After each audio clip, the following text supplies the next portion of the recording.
রতনপুরের জঙ্গলে একটি কুঁড়ে ঘরে বাস করত টুনি ও তার ছেলে গুড্ডু।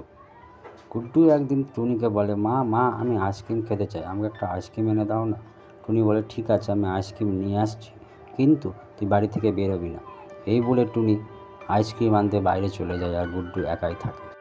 টুনি ডাইনির আইসক্রিমের দোকানে আসে আর ডাইনিকে বলে, ডাইনি মাসি, আমার ছেলে আইসক্রিম খেতে চাইছে। কিন্তু ডাইনি ছিল খুব বদমাশ। টুনিকে জব্দ করার জন্য আইসক্রিমে বিষ মিশিয়ে দেয় এবং সেই বিষ মিশানো আইসক্রিমটা টুনিকে দেয়। টুনি সেই আইসক্রিম নিয়ে বাড়ি চলে যায়। বাড়ি যাওয়ার পথে ডাইনির মেয়ের সাথে দেখা হয়। তখন ডাইনির মেয়েরা টুনির কাছ থেকে আইসক্রিম কেড়ে খেয়ে নেয় এবং সে সেখান থেকে চলে যায়। তখন টুনি কাঁদতে থাকে। ডাইনির মেয়ে ডাইনির কাছে যায় এবং বলে, মা মা জানো, আজকে আমি টুনি মাসির কাছ থেকে আইসক্রিম কেড়ে খেয়ে নিয়েছি, খুব মজা করে খেয়েছি, তাই না? তখন ডাইনি হচ্চকিত হয়ে যায়। কিছুক্ষণ পর টুনি সেখানে আসে নালিশ করতে এবং বলে, তোমার মেয়ে আমার সব আইসক্রিম খেয়ে নিয়েছে। বলতে বলতে ডাইনির মেয়ে ছটফট করতে করতে সেখানেই মারা যায়।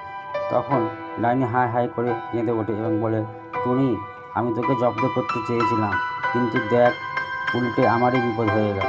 তখন টুনি বলে, দেখেছো ডাইনি মাসি, অন্যের বিপদ করতে গেলে সেই বিপদে নিজেই পড়তে হয়। ভিডিওটা ভালো লাগলে লাইক করে চ্যানেলটিকে সাবস্ক্রাইব করে দিও বন্ধুরা।